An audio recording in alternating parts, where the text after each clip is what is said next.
Panginoon, maraming salamat po sa araw. Gabayan niyo rin po ang mga guro at magulang na sasali sa patimpala.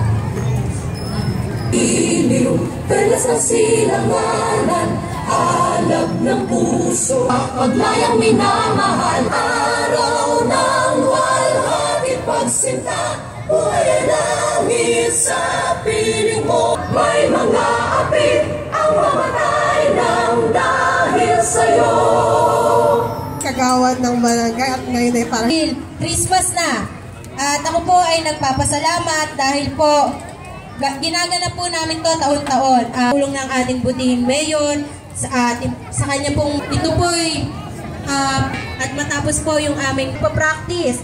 At alam ko naman po yung iba nahihirapan po. Kaya bibon sa inyo lahat at Merry Christmas po.